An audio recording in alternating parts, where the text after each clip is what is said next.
Hello friends, welcome in star study. Friends, आज के इस वीडियो में हम सीटेट का प्रैक्टिस सेट सॉल्व करेंगे, ईवीएस का पोर्शन सॉल्व करेंगे, जिसमें हम सेकंड प्रैक्टिस सेट लेकर आए हैं। इससे पहले प्रैक्टिस सेट नंबर 1 पहले ही अपलोड हो चुका है। अगर आपने नहीं देखा है तो आप उस वीडियो को भी देख लेना। अगर चैनल पर नए हैं तो चैनल को सब्सक्राइब कर लें। अगर वीडियो पसंद आए तो वीडियो को लाइक कर दें। चलिए शुरू करते हैं। यहाँ पहला क्वेश्चन क्या है, आपका सीटेट का एग्जाम होने वाला है जो कि 20 अगस्त को होने वाला है। उसके लिए आपको सबसे ज़्यादा ज़रूरी है प्रैक्टिस सेट सॉल्व करना। प्रैक्टिस सेट से बहुत ज़्यादा हेल्प मिलती है और ये भी हमें पता चल जाता है कि क्वेश्चन का लेवल कहाँ तक है, कहाँ कहाँ से क्वेश्चन बन सकता है। तो चलिए स्टार्ट करते हैं। सवाल नंबर 1 है यहाँ पर। सवाल दिया हुआ है, निर्देश पढ़ें। पहले निम्नलिखित प्रश्नों के उत्तर देने के लिए सही उपयुक्त विकल्प चुनिए। तो यहाँ पे सवाल पढ़ना है। सवाल क्या दिया गया है, नीचे दिए गए जीवों के समूहों में से किनकी दृष्टि श्रेष्ठ होती है तथा वे मनुष्यों की तुलना में 4 गुनी अधिक दूरी की वस्तु को देख सकते हैं। तो ये समूह पहचानना है। आपको एक दे दिया जाता तो आप पहचान लेते, लेकिन समूह मतलब जितने भी उसमें दिए हों तो सबका ध्यान रखना है कि जो 3 हैं या 4 हैं, जो भी हैं, सारे ऐसे होने चाहिए जिनकी देखने की जो तीव्रता होती है, दृष्टि जो होती है वो श्रेष्ठ होती है। मधुमक्खी, मच्छर और तितली की, या बाघ, तेंदुआ और सांड की, रेशम कीट, सांप, छिपकली की, या चील, गरुड़ और गिद्ध की। तो यहाँ पे कौन सा ऑप्शन यहाँ पर ठीक हो जाएगा? तो यहाँ पे ऑप्शन नंबर डी ठीक हो जाएगा। चील की निगाह भी तेज होती है, गरुड़ की भी और गिद्ध की भी तेज होती है। तो यहाँ पर ऑप्शन नंबर डी यहाँ पर ठीक हो जाएगा। ठीक है, अगले सवाल पे चलते हैं। यहाँ पर बी नंबर इसलिए ठीक नहीं होगा क्योंकि यहाँ पे सांड नहीं आएगा, तेंदुआ नहीं आएगा, बाघ तो हो सकता है लेकिन ये दोनों नहीं होंगे। तो समूह पूरा ठीक होना चाहिए जिसमें तीनों की ही देखने की दृष्टि तेज हो। अब अगले सवाल पे चलते हैं। अगला सवाल यहाँ पर है, नीचे दिए गए खेती करने के विवरण को पढ़िए और इस ढंग की पहचान कीजिए। मतलब ये कौन सी खेती कहलाती है? यहाँ पर प्रकार, पहले इसका तरीका पढ़ना है कि कैसी खेती की जाती है, फिर उसको पहचानना है इस प्रकार की खेती को क्या कहा जाता है। तो एक फसल काटने के पश्चात खेत को कुछ वर्षों के लिए खाली छोड़ दिया जाता है, उसमें कुछ भी नहीं उगाया जाता है। इस भूमि में बांस या अन्य खरपतवार जो भी कुछ उग जाता है उन्हें उखाड़ा नहीं जाता है, काटकर जला दिया जाता है। यह राख भूमि को उर्वर बनाती है। जब यह भूमि खेती के लिए तैयार हो जाती है तब उसे हल्का सा खोदा जाता है, भूमि को जोता नहीं जाता है, उस पर बीज छिड़क दिए जाते हैं। तो इस प्रकार की खेती को क्या कहा जाता है? तो आपको सबसे पहले ये प्रकार पूरा याद कर लेना है कि ऐसी खेती कौन सी होती है। तो पहले प्रकार देखें क्या था। सबसे पहले खेत को कुछ वर्षों के लिए खाली छोड़ देते हैं, उस पर कुछ नहीं उगाया जाता है, और अगर उस पर बांस या खरपतवार आ भी जाती है तो उसे उखाड़ा नहीं जाता है, जबकि जला दिया जाता है। ये ध्यान रखना है, जला दिया जाता है। राख भूमि को, जो उसकी राख होती है वो क्या बनाती है? उसको उर्वर बनाती है। और जब यह खेती के लिए तैयार हो जाती है यह भूमि, तो उसको हल्का सा खोदा जाता है। तो इस प्रकार की खेती को क्या कहा जाता है? तो इस प्रकार की खेती को झूम खेती कहा जाता है। क्या कहा जाता है? झूम खेती कहा जाता है। याद रखना है, तरीका याद रखना है, कौन सा तरीका अपनाया जाता है, और तरीका अगर याद होगा तो खेती भी याद रहेगी कि इस प्रकार की खेती को झूम खेती कहा जाता है। अब अगले सवाल पे चलते हैं। अगला सवाल है यहाँ पर, जब कोई सपेरा अपने वाद्य यंत्र बीन को बजाता है, सांप की वाद्य यंत्र क्या होती है? बीन होती है। तो सांप उसकी ध्वनि पर अपने सिर को इधर उधर घुमाता है। आपके विचार से सांप वाद्य यंत्र के प्रति कैसी अनुक्रिया कर रहा है? उस वाद्य यंत्र की गति को देखकर अनुक्रिया कर रहा है। जैसे कि सपेरा घुमा घुमा कर जब बजा रहा है तो सांप जो है उसे देखकर गति कर रहा है, या फिर उस वाद्य यंत्र द्वारा उत्पन्न कंपनों के प्रति अनुक्रिया कर रहा है। उसमें जो कंपन उत्पन्न हो रहे हैं उसके प्रति अनुक्रिया कर रहा है। अनुक्रिया जो भी वो दिखा रहा है करके उसे बोलते हैं अनुक्रिया।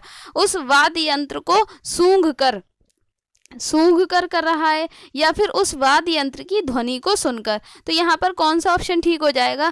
तो ऑप्शन नंबर यहाँ पर बी ठीक हो जाएगा। वह अनुक्रिया कर रहा है, उस वाद्य यंत्र में जो कंपन उत्पन्न हो रहे हैं कंपनों के प्रति अनुक्रिया कर रहा है। इसका मतलब यहाँ पर ऑप्शन नंबर बी ठीक हो जाएगा। अगला सवाल है, परिवार एक इकाई होता है जिसमें माँ, पिता और उनके 2 बच्चे होते हैं। यह कथन कैसा है? सत्य है क्योंकि सभी भारतीय परिवार इसी प्रकार के होते हैं। तो ऐसा नहीं है, सभी भारतीय परिवार इसी प्रकार के नहीं होते हैं, तो ऑप्शन नंबर ए तो गलत हो जाएगा। सही नहीं है क्योंकि इस कथन में यह स्पष्ट करना चाहिए कि बच्चे जैविक होते हैं, तो यह बात भी गलत हो जाएगी, ऐसा कुछ नहीं है। अब अगला ऑप्शन देख लेते हैं क्या है। अगला ऑप्शन है, सही नहीं है क्योंकि परिवार कई प्रकार के होते हैं तथा परिवार का केवल एक ही प्रकार में वर्गीकरण नहीं किया जा सकता है। तो ये बात तो ठीक है, परिवार का केवल एक ही प्रकार में वर्गीकरण नहीं किया जा सकता है। परिवार तो तरह तरह के होते हैं, किसी में 2 भाई 2 बहनें होते हैं, किसी में 1 भाई 1 बहन होती है, और किसी में बहनें बहनें ही होती हैं या भाई भाई ही होते हैं। तो यहाँ पर ऑप्शन नंबर सी बिल्कुल ठीक हो जाएगा।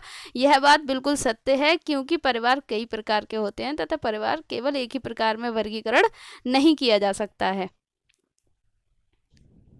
अगला सवाल है यहाँ पर, मानवों के पेट में आमाशय रस की प्रकृति होती है, वह भोजन के पाचन में सहायता करता है। कैसे? आमाशय जो पेट को सामान्यतः बोला जाता है आमाशय में कैसी प्रकृति होती है जो कि भोजन को पाचन करने में या पचाने में सहायता करती है? तो कैसा होता है? क्षारीय, उभयधर्मी, उदासीन या अम्लीय। तो हमारे आमाशय की जो प्रकृति होती है वो अम्लीय प्रकार की होती है। तो यहाँ पर HCl पाया जाता है, उसमें हाइड्रोक्लोराइड। तो यहाँ पर ऑप्शन नंबर डी ठीक हो जाएगा। अगले सवाल पे चलते हैं। और वहाँ पर ऐसा भी होता है, अगर HCl की मात्रा अधिक हो जाती है तो वहाँ पर एसिडिटी होने की संभावना रहती है। तो अब अगला सवाल देखते हैं यहाँ पर क्या सवाल है। सवाल दिया गया है, कक्षा 3 के एक शिक्षक ने अपने बच्चों को निम्नलिखित पेड़ पौधों पत्तियों को विभिन्न वर्गों में वर्गीकृत करने को कहा, मतलब बांटने को कहा। अलग अलग तरह की पत्तियों को, कौन कौन सी थी? नींबू की, आम की, तुलसी की, पुदीना की, नीम, केला आदि की। कुछ विद्यार्थियों ने पत्तियों का वर्गीकरण इस प्रकार किया: दवाओं के गुणों वाली पत्तियां अलग, दवाओं के गुणों से रहित पत्तियां अलग, और दूसरा है बड़ी पत्तियां और छोटी पत्तियां। किसी ने कहा, शिक्षक ने समूह को सही माना, शिक्षक ने ए समूह को सही माना और किस शिक्षक ने बी समूह को गलत माना। अब आगे देखते हैं सवाल में क्या है। सीटेट में पूरा सवाल पढ़ना जरूरी होता है, बिना सवाल पढ़े आंसर देना होता है तो आंसर गलत हो जाता है, इसलिए पूरा सवाल पढ़ना जरूरी होता है। मतलब टीचर ने बच्चों को कुछ पत्तियां दी और कहा कि इन्हें अलग अलग करो, तो बच्चों ने क्या किया? दवाओं के गुणों वाली पत्तियों को अलग रखा और बड़ी पत्तियां और छोटी पत्तियां, दूसरे समूह ने क्या किया? बड़ी पत्तियां और छोटी पत्तियों में बांटा।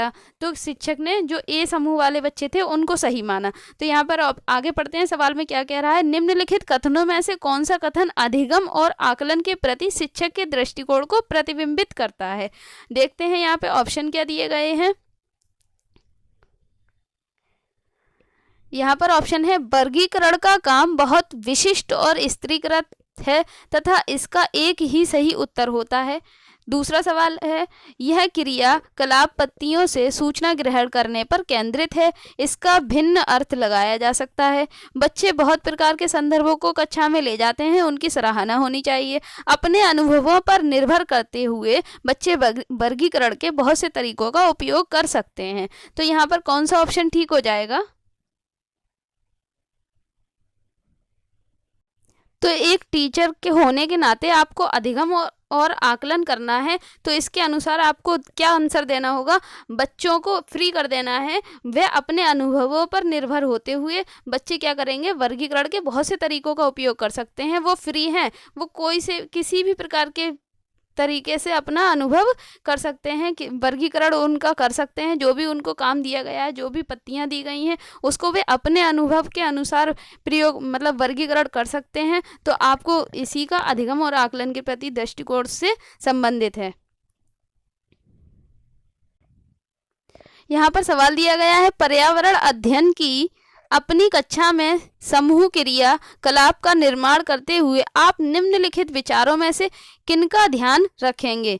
बच्चों की रुचियों का ध्यान, लड़के और लड़कियों को समान रूप से रुचिकर लगे, ऐसी क्रिया करवाएंगे, इसमें मूल्यवान सामग्री लगी हो, या सभी धार्मिक और सांस्कृतिक पृष्ठभूमि के बच्चों को रुचिकर लगे। कौन सा ऑप्शन यहाँ पर ठीक हो जाएगा? तो ऑप्शन के हिसाब से हम देखते हैं, हम ऐसा क्रियाकलाप करवाएंगे जो बच्चों को भी रुचिकर लगे और लड़के और लड़कियों को समान रूप से रुचिकर लगे। मूल्यवान सामग्री की बात नहीं होनी चाहिए, जरूरी नहीं है मूल्यवान हो। सभी धार्मिक और सांस्कृतिक पृष्ठभूमि के बच्चों को रुचिकर लगे, सभी प्रकार के बच्चों को रुचिकर लगे। तो यहाँ पर कौन सा ऑप्शन ठीक हो जाएगा? ए, बी और डी, मतलब ऑप्शन नंबर सी यहाँ पर ठीक हो जाएगा। अगला सवाल है यहाँ पर, निम्नलिखित सभी कथन पर्यावरण अध्ययन में सामूहिक रूप से क्रियाकलापों में संलग्न शिक्षकों और विद्यार्थियों के पक्ष में तर्क प्रस्तुत करते हैं, केवल एक कथन को छोड़कर। तो वह कौन सा कथन है? आपको पहचानना है कि इसमें क्या है। सवाल को फिर से समझो। पर्यावरण अध्ययन में सामूहिक रूप से क्रियाकलापों में जुड़े हुए, संलग्न बोलते हैं, जुड़े हुए शिक्षकों और विद्यार्थियों के पक्ष में तर्क प्रस्तुत कर रहे हैं, केवल एक नहीं है ऐसा। तो इसमें पढ़ते हैं ऑप्शन, प्रौढ़ों के समर्थन में बच्चों को अपनी क्षमता से अधिक ज्ञान के निर्माण में सहायता मिल सकती है। ये बात कैसी है? तो ये बात तो ठीक है। बच्चे परस्पर सामंजस्य और सहयोग करना सीखते हैं, सही बात है। पर्यावरण के अध्ययन में बच्चे दूसरे बच्चों के साथ बात और बहस करने से अधिक सीखते हैं। तो कौन, यहाँ पे ये बात तो पता नहीं। आगे चलते हैं। समूह क्रियाकलापों की वजह से बच्चे अंक उपलब्धि में अच्छा सुधार प्रदर्शित करते हैं। तो यहाँ पे कौन सा ऑप्शन ठीक हो जाएगा? यहाँ पे गलत कथन की बात कह रहा था कि एक कथन को छोड़कर, मतलब एक कथन यहाँ पर गलत है। अब ये देखते हैं, प्रौढ़ों के समर्थन से भी ठीक सीखते हैं बच्चे, एक दूसरे का सहयोग करना भी सीख जाते हैं, और जब बच्चे एक दूसरे से बातचीत करते हैं तो उनके बहुत सारे डाउट क्लियर भी हो जाते हैं। तो यहाँ पर ये गलत हो जाएगा कि बच्चे अंक उपलब्धि में अच्छा सुधार प्रदर्शित करते हैं समूह क्रियाकलापों से। तो यहाँ पर ऑप्शन नंबर डी यहाँ पर गलत हो जाएगा। अगला सवाल यहाँ पर है, समूह कार्य से पर्यावरण अध्ययन कर रहे बच्चों की सामाजिक वैयक्तिक विशेषताओं के आकलन के लिए निम्नलिखित में से कौन सा उपकरण सर्वाधिक उपयुक्त होगा? कौन सा उपकरण सबसे ज़्यादा उपयुक्त होगा सामाजिक वैयक्तिक विशेषताओं के आकलन के लिए? निर्धारण मापनियाँ, या दत्त कार्य, या कागज पेंसिल परीक्षण, या मौखिक प्रश्न? तो कौन सा ऑप्शन यहाँ पर ठीक हो जाएगा? ऑप्शन नंबर बी यहाँ पर ठीक हो जाएगा। सामूहिक कार्य से पर्यावरण अध्ययन कर रहे बच्चों के लिए सबसे अच्छा क्या होता है? दत्त कार्य सबसे अच्छा होता है। अब अगले सवाल पे चलते हैं। अगला सवाल है, नीचे पौधों के बारे में बच्चों को कुछ सहजानुभूत विचार दिए गए हैं, इनमें से कौन सा विचार वैज्ञानिक दृष्टि से ठीक है? घास पौधा नहीं है, कुछ सब्जियां फल होती हैं, बीज किसी पौधे का हिस्सा नहीं होते, गाजर और बंद गोभी पौधे नहीं होते। कौन सा ऑप्शन यहाँ पर ठीक हो जाएगा जो वैज्ञानिक दृष्टि से ठीक है? ऐसा कौन सा हो जाएगा? तो ऑप्शन नंबर बी यहाँ पर ठीक हो जाएगा। कुछ सब्जियां जो होती हैं वो फल होती हैं, कुछ सब्जियां फल होती हैं, जैसे कि केला सब्जी भी है और फल भी है। अगला सवाल है यहाँ पर, कक्षा 4 की एक शिक्षिका ने अपने विद्यार्थियों से कहा, कुछ वयोवृद्ध लोगों से यह पूछिए कि जब वे जवान थे तो क्या उन्होंने कुछ ऐसे पौधे देखे थे जो आजकल दिखाई नहीं पड़ते हैं। एक टीचर ने अपने बच्चों से कहा, जो आपके घर में बड़े बूढ़े हैं उनसे ऐसा पूछो कि आपके टाइम पे भी कुछ ऐसे पौधे थे जो अब दिखाई नहीं देते हैं। उपर्युक्त प्रश्न के पूछे जाने पर निम्नलिखित में से किस कौशल के आकलन की संभावना है? तो टीचर क्या कर रही है, कौन सा आकलन अपना रही है? प्रयोग कर रही है, या चर्चा कर रही है, प्रश्न पूछ रही है, या अभिव्यक्ति है? कौन सा ऑप्शन यहाँ पर ठीक हो जाएगा? सॉरी, यहाँ पर संभावना नहीं है पूछ रहा है, ये कीवर्ड आपको ध्यान रखना है। तो यहाँ पर चर्चा तो हो रही है, बच्चे अपने बड़े बूढ़ों से प्रश्न भी पूछेंगे, तो यहाँ प्रश्न पूछना भी हो जाएगा, अभिव्यक्ति भी है। बच्चे क्या करेंगे इसमें, अपने आप को उनकी जगह रखकर ऐसा कुछ सोचेंगे, लेकिन यहाँ पर प्रयोग नहीं है, यहाँ पर कोई प्रयोग नहीं किया जा रहा है। तो यहाँ पर ऑप्शन नंबर ए ठीक हो जाएगा। अगला सवाल है यहाँ पर, एक शिक्षक प्रत्येक बच्चे को अपने घरों की रद्दी सामग्री से कुछ उपयोगी वस्तु बनाने को कहता है, तो शिक्षक का शैक्षिक अभिप्राय नहीं है, कौन सा काम वह नहीं करवाना चाह रहा है, ये पहचानना है आपको। तो बच्चों को पुनश्चक्रण और पुनः प्रयोग और रूपांतरण को समझाने देना, ये तो ठीक बात है। कूड़े से बनी श्रेष्ठ वस्तुओं की प्रदर्शनी आयोजित करना, कक्षा के श्रेष्ठ विद्यार्थी के बारे में निर्णय करना, यह बच्चों में सृजनशीलता का विकास करना। तो यहाँ पर सृजनशीलता का विकास तो हो ही रहा है, बात ठीक है। कूड़े से बनी मतलब जो हमारे घर का वेस्ट मटेरियल होता है उससे कुछ चीज़ें बनाई जाती हैं, तो उसकी बच्चों से क्या करवाया जाएगा, उनसे बनाकर उसको प्रदर्शनी लगाने को भी, आयोजित करने को भी कहा जा सकता है। और बच्चों को जो वेस्ट चीज़ें होती हैं उनका दोबारा से प्रयोग, दोबारा से उनका चक्रण करके दोबारा से प्रयोग करना और नई नई चीज़ों में रूपांतरित करना, ऐसा समझने में मदद कर रहा है टीचर। लेकिन वह क्या नहीं चाह रहा है, वह बच्चों में ऊंच नीच मतलब कौन ज़्यादा कौन कम ऐसा कुछ करना नहीं चाह रहा है। तो यहाँ पर ऑप्शन नंबर सी जो हो जाएगा वो ठीक हो जाएगा, क्योंकि यहाँ पर नहीं पूछा गया है। ठीक है, अगले सवाल पे चलते हैं। यहाँ अगला सवाल है, निम्नलिखित प्रश्नों को पढ़िए। मैंने क्रियाकलाप की योजना कितनी अच्छी बनाई है, ये प्रश्न है। मैंने योजना का अनुसरण कितना अच्छा किया है। मेरी शक्तियाँ क्या थीं। मुझे सचमुच कठिन क्या लगा। ऊपर दिए गए प्रश्नों के उत्तरों से होगा, क्या होगा, शिक्षकों का स्वयं आकलन, बच्चों और शिक्षकों दोनों का आकलन, या शिक्षक द्वारा समग्र आकलन, या बच्चों का स्व आकलन। तो यहाँ पर कौन सा ऑप्शन ठीक हो जाएगा, देखते हैं। जब कोई बच्चा या टीचर ये देखता है कि अगर उसने कोई भी काम शुरू किया है तो उस काम की योजना कैसी बनाई है, उसने योजना को किस प्रकार उसका प्रयोग या अनुसरण किया है, और जो उसने बनाया उसमें उसकी शक्तियाँ मतलब कितनी मेहनत लगी, और उसे सचमुच कठिन क्या लगा। जब कोई टीचर या बच्चा ऐसा सोचता है तो ऐसे प्रश्नों में क्या होता है, बच्चों और शिक्षकों, और की जगह यहाँ या कर सकते हैं, बच्चों या शिक्षकों दोनों का स्वयं आकलन होता है। तो यहाँ पर ऑप्शन नंबर बी यहाँ पर ठीक हो जाएगा। आयोग ने इसका आंसर डी माना था, लेकिन यहाँ पे आंसर बी भी हो सकता है और डी भी। अगर यहाँ पर बच्चा रख के या टीचर रख के कुछ कहा गया होता तब यहाँ पर हो सकता था। अगर बच्चे के बारे में बोला होता तो बच्चों का स्वयं आकलन, टीचर के बारे में बोला होता तो टीचर का स्वयं आकलन, जबकि यहाँ पर ऐसा कुछ नहीं कहा गया है। तो यहाँ पर बच्चों या शिक्षकों दोनों का स्वयं आकलन, ऑप्शन नंबर बी यहाँ पर ठीक हो जाएगा। अब अगले सवाल पे चलते हैं। अगला सवाल है यहाँ पर, एक शिक्षक अपने विद्यार्थियों को विभिन्न पशुओं के चित्र देता है और उन पशुओं में रंग भरने को कहता है जो हमारे घरों में नहीं रहते। इस क्रियाकलाप का उद्देश्य है, इस क्रियाकलाप का मतलब ये जो काम करवाया जा रहा है उसका क्या उद्देश्य है, सृजनात्मकता का विकास करना, अवलोकन का विकास करना, या फिर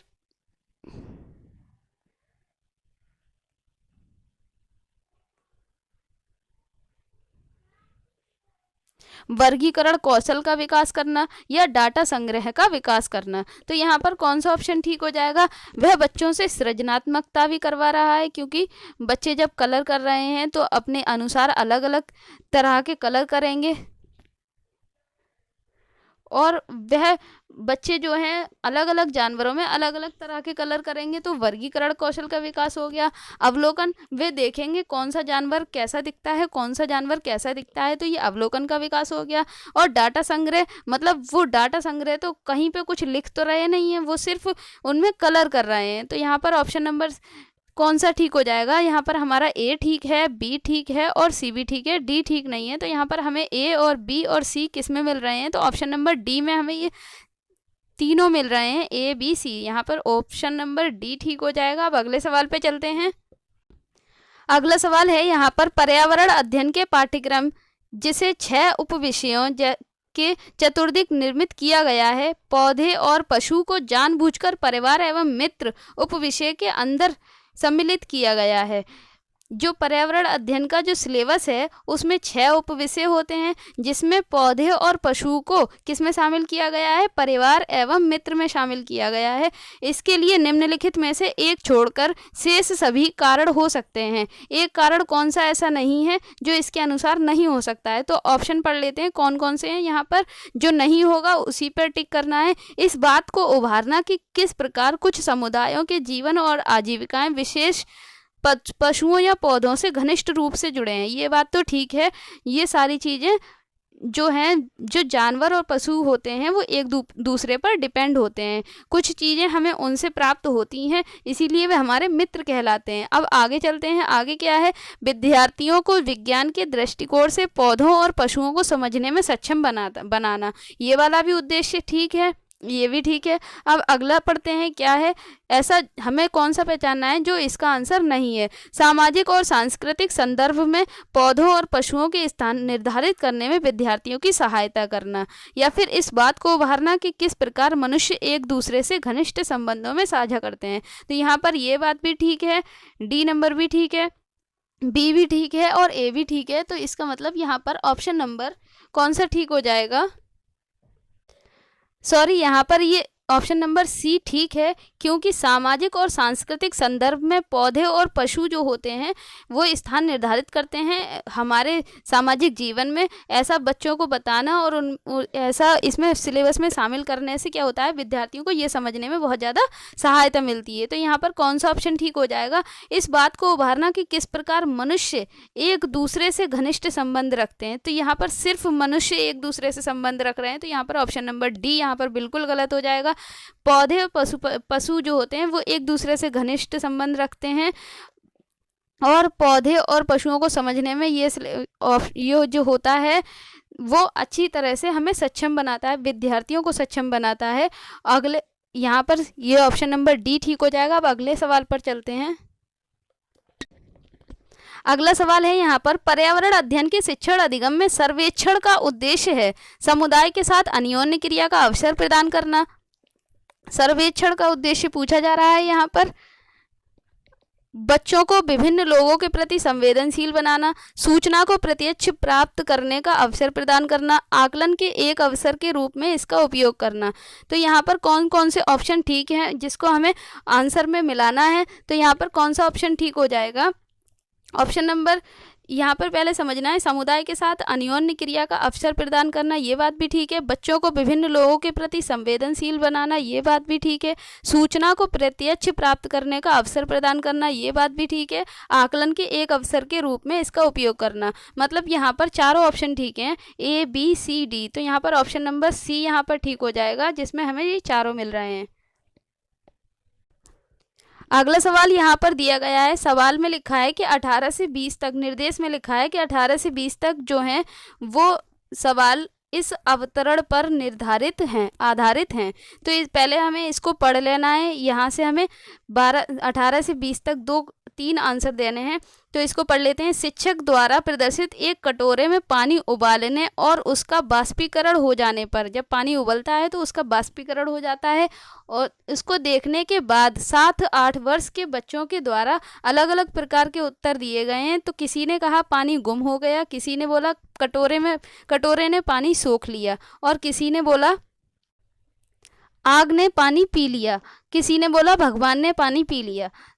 अब क्वेश्चन देखते हैं, क्वेश्चन में क्या पूछ रहा है। पहले हमने ये पैराग्राफ पढ़ लिया है। ये उत्तर बच्चों और उनके विचारों के बारे में क्या कहता है या क्या बताता है। बच्चे अच्छा अवलोकन नहीं कर पाते हैं। बाष्पीकरण के बारे में बच्चों के विकल्पी विचार हैं। बच्चों के उत्तर तर्क संगत नहीं है। बच्चों की सोच गलत है। सोच गलत ऐसा नहीं है, अवलोकन नहीं कर पाते हैं, ये भी गलत। बच्चों के उत्तर तर्क संगत नहीं है, ये भी गलत। बच्चों के जो आंसर हैं वे विकल्पी प्रकार के हैं। विकल्पी मतलब अलग अलग तरह के हैं, अलग अलग प्रकार के हैं। तो यहाँ पर ऑप्शन नंबर बी ठीक हो जाएगा। बाष्पीकरण जानते हैं, जब हम पानी उबालते हैं तो वो भाप बनकर उड़ जाता है, इसी को बाष्पीकरण बोलते हैं। अगला सवाल है यहाँ पर, शिक्षक को इन उत्तरों का सामना किस प्रकार करना चाहिए। उनके विचारों तक पुनः पहुँचने के लिए एक चर्चा प्रारंभ करें। बच्चों को बता दें कि वे गलत हैं। जल चक्र का एक मानक चार्ट प्रदर्शित करें। बाष्पीकरण की परिभाषा दें और बच्चों को उसे याद रखने के लिए कहें। याद रखने के लिए कहें, ये बात तो बिल्कुल गलत हो जाएगी। क्या है, शिक्षक को इन उत्तरों का सामना किस प्रकार करना चाहिए। जो भी बच्चों ने उत्तर जो दिए थे उनका सामना कैसे करना है। उनके विचारों तक पुनः पहुंचने के लिए एक चर्चा प्रारंभ करें, ये बात ठीक नहीं है। बच्चों को बता दें कि वे गलत हैं, बता देंगे तो वे डिमोटिवेट हो जाएंगे। जल चक्र का एक मानक चार्ट बनाए टीचर, और उसके माध्यम से बच्चों को समझाए कि बाष्पीकरण कैसे होता है। तब बच्चों के विकल्पी जो आंसर हैं वो बच्चे थोड़ा मोटिवेट होंगे और समझेंगे कि हमने आंसर गलत दिए हैं और ये क्या होता है, जल चक्र क्या होता है, वे इसको जान जाएंगे। अगला सवाल है यहाँ पर, बाष्पीकरण के विषय में बच्चों की विविध सोच का आकलन करने के लिए निम्नलिखित में से कौन सा प्रश्न एक नमूना हो सकता है। बाष्पीकरण का विषय है जिसके लिए अलग अलग सोच का, विविध प्रकार की सोच का जो आकलन करना है, उसमें प्रश्न के लिए एक नमूना क्या हो सकता है, जल चक्र का आरेख बनाना, उसे नामित करना, या जल चक्र के 5 लाभ लिखिए। क्या होता है यदि जल चक्र ही न होता, जल चक्र के क्रम में सोपानों की सूची बनाइए। तो यहाँ पर कौन सा ऑप्शन ठीक हो जाएगा, तो यहाँ पर ऑप्शन ये ठीक हो जाएगा कि क्या होता यदि जल चक्र न होता, तब इस पर बच्चे अपनी अपनी विविध प्रकार की सोच प्रदर्शित करेंगे। यहाँ पर ऑप्शन नंबर सी ठीक हो जाएगा। अब अगले सवाल पे चलते हैं। यहाँ पर जम्मू कश्मीर के पड़ोसी राज्य पूछे गए हैं, कौन कौन से हैं। इससे पिछले वाले वीडियो में हमने मैप के माध्यम से इस क्वेश्चन को सॉल्व किया था, तो इसमें देख लेते हैं जम्मू कश्मीर के पड़ोसी राज्य कौन कौन से हैं। मैप का वीडियो अलग से बना दिया जाएगा जिसमें आपको पूरा भारत का नक्शा समझा दिया जाएगा। तो यहाँ पर देखते हैं जम्मू कश्मीर के पड़ोसी राज्य कौन कौन से हैं। नंबर ए उत्तराखंड और राजस्थान, हिमाचल प्रदेश और उत्तराखंड, हिमाचल प्रदेश और पंजाब, हिमाचल प्रदेश और उत्तर प्रदेश। तो कौन सा ऑप्शन यहाँ पर ठीक हो जाएगा, तो जम्मू कश्मीर के पड़ोसी राज्य हैं हिमाचल प्रदेश और पंजाब। अब अगले सवाल पे चलते हैं। यहाँ पर सवाल है, सवाल नंबर 22 में क्या दिया गया है, प्रत्येक स्थान के नाम के साथ उस क्षेत्र में बनाए जाने वाले सामान्य घरों का सही विवरण का मिलान कीजिए। एक तरफ घरों के प्रकार दिए गए हैं, वहाँ पर कैसे घर बनाए जाते हैं, और दूसरी तरफ जगहों के नाम दिए गए हैं कि कौन सी जगह पर कैसे घर बनाए जाते हैं, ये आपको मिलान करना है। तो यहाँ पर देख लेना है किस जगह पर कैसे घर बनाए जाते हैं। तो सबसे पहले पिछले वीडियो में प्रैक्टिस सेट नंबर 1 में हमने बताया था कि पत्थर या लकड़ी से बने ढालू छतों वाले घर जो होते हैं वो कहाँ बनाए जाते हैं, वो लद्दाख में बनाए जाते हैं। तो यहाँ पर डी नंबर मैच हो जाएगा यहाँ पर। और हमने पढ़ा था बांस के खंभों पर बने जो ऊंचे घर होते हैं वो कहाँ पर बनाए जाते हैं, ये बनाए जाते हैं आसाम में बनाए जाते हैं। तो यहाँ पर हमें 2 मिल गए हैं। अब राजस्थान और मनाली का रह गया। तो राजस्थान में कैसे घर होते हैं, मिट्टी के घर होते हैं जिनकी छतें कंटीली झाड़ियों से छाई होती हैं। तो यहाँ पर कौन सा ऑप्शन होगा, ये यहाँ पर मिल जाता है बी नंबर। अब यहाँ पर ए नंबर बचता है मनाली। मनाली में कैसे घर बने होते हैं, पत्थर या लकड़ी की बनी ढालू छतों वाले घर होते हैं। तो यहाँ पर मिल जाएगा ये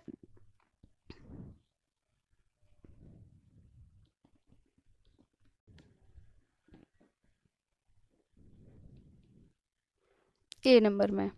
यहाँ हो गया सी नंबर आसाम, बांस के खंभों वाले घर। राजस्थान में हो गया मिट्टी के घर जिनकी छतें झाड़ियों से बनी होती हैं। अब यहाँ पर लद्दाख का रह गया, पत्थर के बने घर जिनके फर्श छतें लकड़ी की होती हैं। तो यहाँ पर कौन सा ऑप्शन मैच कर रहा है, सी, ए, बी, डी। देखते हैं।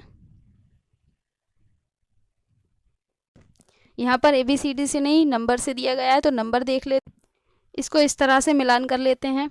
मनाली, राजस्थान, आसाम और लद्दाख। तो यहाँ पर कैसे मिल रहा है, तो यहाँ पर मिल रहा है 2, उसके बाद मिल रहा है 4, उसके बाद मिल रहा है 1, उसके बाद मिल रहा है 5। 2, 4, 1, 5। देखते हैं ये कहाँ पर मैच खा रहा है, 2, 4, 1, 5 ऑप्शन नंबर डी में मैच खा रहा है। मतलब ऑप्शन नंबर डी यहाँ पर ठीक हो जाएगा। अब अगले सवाल पे चलते हैं। सवाल है यहाँ पर, पशुओं की त्वचा पर विविध पैटर्न जो डिजाइन होती है उनकी त्वचा पर बालों के कारण होती है, उस जलवायु के कारण होती है जिसमें वे रहते हैं, उनकी शारीरिक शक्ति को इंगित करती है, या परावर्तित प्रकाश के कारण होती है। तो कौन सा ऑप्शन यहाँ पर ठीक हो जाएगा, उनकी त्वचा पर बालों के कारण उनकी त्वचा पर जो होती है वो अलग अलग प्रकार की पैटर्न यानी कि डिजाइन होती है। ऑप्शन नंबर ए यहाँ पर ठीक है। अगला सवाल है, जो व्यक्ति जंगल में कम से कम 25 वर्षों तक रह रहे हैं उनके उस जंगल भूमि पर उसमें पैदा होने वाली वस्तुओं पर अधिकार है। यह जनादेश किसके द्वारा दिया गया है? यह एक कानूनी नियम होता है। अगर आप जंगल में 25 वर्षों से अधिक से रह रहे हैं तो वहाँ पर वह आपकी कानूनी जगह हो जाती है। तो यह कौन सा एक्ट है? तो यह एक्ट होता है जंगल अधिकार अधिनियम 2007। ऑप्शन नंबर डी यहाँ पर ठीक है, जंगल अधिकार अधिनियम 2007। अगला सवाल है यहाँ पर, निम्नलिखित में से मच्छरों द्वारा फैलने वाले रोगों का समुच्चय कौन सा है? कौन सा ग्रुप ऐसा है जो मच्छरों द्वारा रोग फैलाने को प्रदर्शित कर रहा है? डेंगू, मलेरिया, चिकनगुनिया, म्यादी बुखार, हैजा, चिकनगुनिया या malaria, HIV AIDS, dengue, HIV AIDS, हैजा, डेंगू। तो कौन सा ग्रुप ठीक है? तो यहाँ पर डेंगू, मलेरिया और चिकनगुनिया, ये तीनों ही बीमारी जो होती हैं वो मच्छरों के द्वारा फैलाई जाती हैं। ऑप्शन नंबर ए यहाँ पर ठीक है। अब अगले सवाल पे चलते हैं। अगला सवाल यहाँ पर है, घटपर्णी पौधा जिसे नीपेंथीज कहते हैं उसके सिम्टम्स दिए गए हैं, वो कैसा होता है, क्या क्या करता है? तो कीड़े मकोड़ों को आकर्षित करने के लिए उच्च तारत्व की ध्वनियाँ निकालता है, या इसका मुंह छोटा होता है, इसका मुंह छोटी छोटी कंटियों से ढका होता है, या भारत में नहीं पाया जाता है। मेंढकों, कीड़े मकोड़ों और चूहों को चालाकी से फंसाकर खाया जाता है। कौन सा ऑप्शन यहाँ पर ठीक हो जाएगा? जो घटपर्णी पौधा होता है, घड़े के आकार का पौधा होता है, कुछ इस प्रकार से बना हुआ होता है, तो ये इसमें ढक्कन लगा होता है। यहाँ पर अगर कीड़ा आता है तो ये इस ढक्कन को बंद कर लेता है और अंदर उसको बचा लेता है। तो यहाँ पर ऑप्शन नंबर डी ठीक हो जाएगा, मेंढकों, कीड़े मकोड़ों और चूहों को चालाकी से फंसाकर खा जाता है। ऑप्शन नंबर डी यहाँ पर ठीक है।